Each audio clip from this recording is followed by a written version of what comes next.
Sérieusement, c'est malade mental. Vous devriez me voir.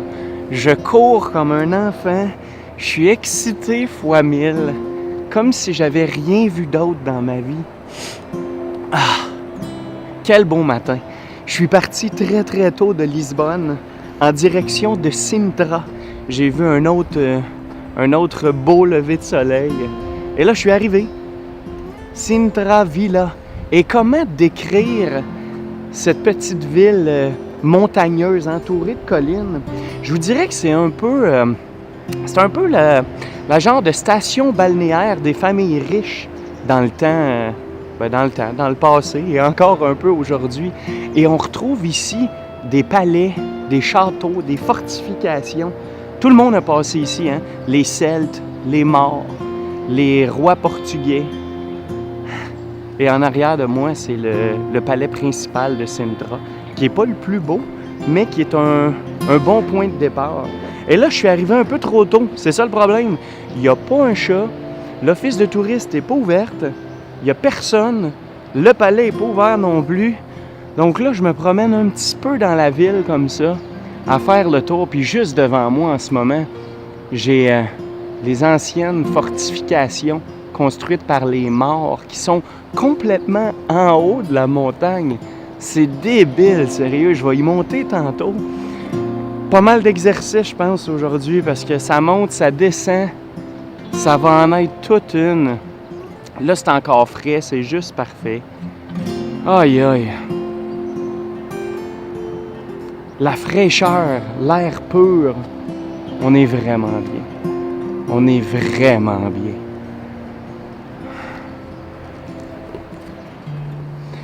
Bon, ben, je vous montre quelques images, puis on va voir ce qui va arriver. Je sais pas trop pour l'instant, mais on suit notre instinct et on y va au feeling. C'est trop cool de pouvoir se promener comme ça dans pas les ruelles, mais les petites rues. Le carrelage est tout propre et tout beau. Puis on dirait avec le lever du soleil, c'est tout brillant, c'est tout clair. Ça brille. Ça brille. Le reflet du lever du soleil est vraiment incroyable. Les restaurants commencent à ouvrir. Les boutiques sont encore fermées, mais il y en a quelques-uns, là, on voit nettoyer sur le bord de la porte. La vie va tranquillement prendre forme.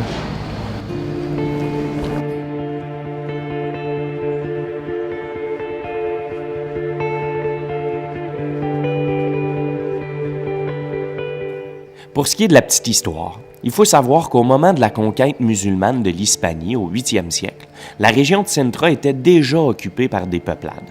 Par contre, c'est les musulmans qui auraient été les premiers à construire des fortifications sur la falaise, dans le but de contrôler stratégiquement les voies terrestres qui liaient Sintra à Mafra, Cascais et Lisbonne.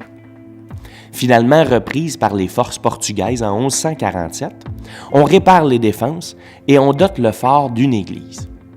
Par la suite, plusieurs souverains portugais ont élu domicile à Sintra comme lieu de séjour, demeurant juste en bas des fortifications, dans ce qui est aujourd'hui appelé le Palais national. Ce qui développa tranquillement pas vite un noyau de population tout autour, pour devenir le petit bijou qu'on retrouve aujourd'hui, la ville de Sintra.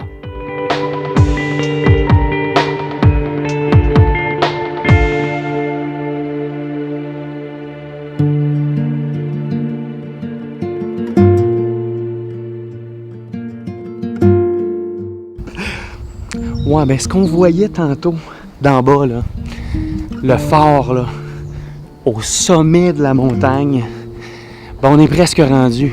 Je viens de monter en autobus parce que, bon, on peut le faire à pied, là, mais à un moment donné, ça serait perdre son temps. Puis, il y a tellement de choses à voir dans le coin, tellement d'autres palais que si j'ai le temps, j'aimerais aller visiter. Donc, pas le temps de faire de la rando. Castelo dos Moros, le château des morts. Pour ceux qui ne comprennent pas encore, c'est pas les morts qui sont morts, là. C'est les morts, c'est les Africains du Nord. Ça va être débile. On arrive bientôt, on commence ça.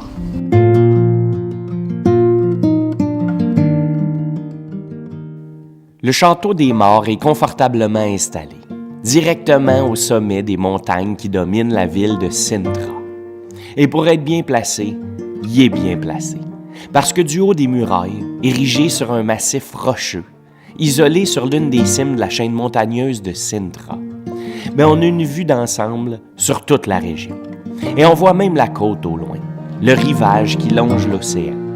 Et si on se retourne de l'autre côté, par temps clair, on réussit à voir assez facilement la ville de Lisbonne, d'où les riches quittaient une ambiance un peu folle pour venir profiter d'une vibe pas mal plus calme. Et surtout, ils venaient profiter de la beauté de Sintra.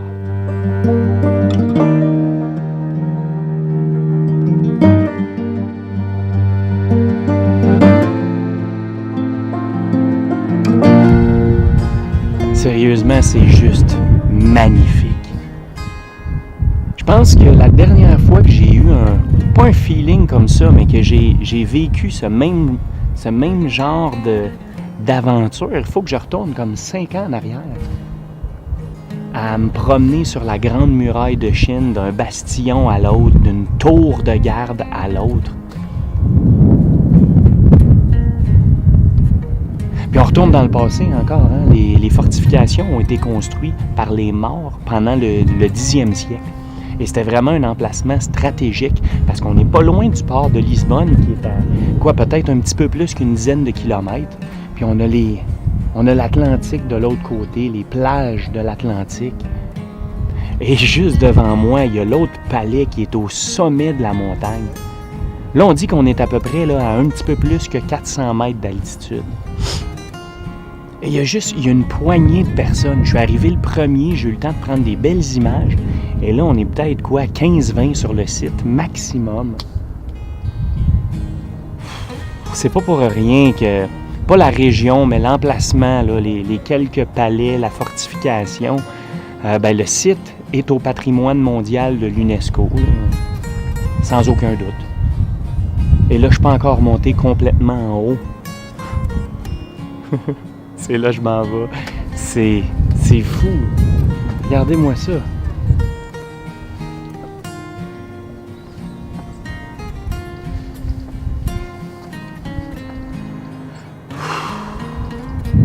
C'est ça la liberté.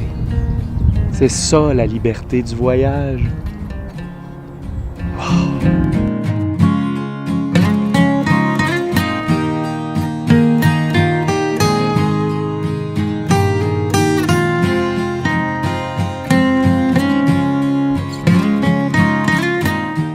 Avec le temps, on a décidé de bien s'occuper des fortifications. Et l'intervention du pouvoir public portugais sur le monument commença en 1939 par la reconstruction de certains tronçons de la muraille, suivie par des travaux de nettoyage et de reconstruction en 1986 et 92. Ce qui a donné pas mal ce qu'on découvre aujourd'hui. Un magnifique bijou historique qu'on peut explorer en toute liberté, tout en retournant dans le passé et en s'imaginant être un soldat en armure, faisant son tour de garde sur les fortifications. Des fortifications qui nous transportent presque comme si on était sur la Grande Muraille de Chine.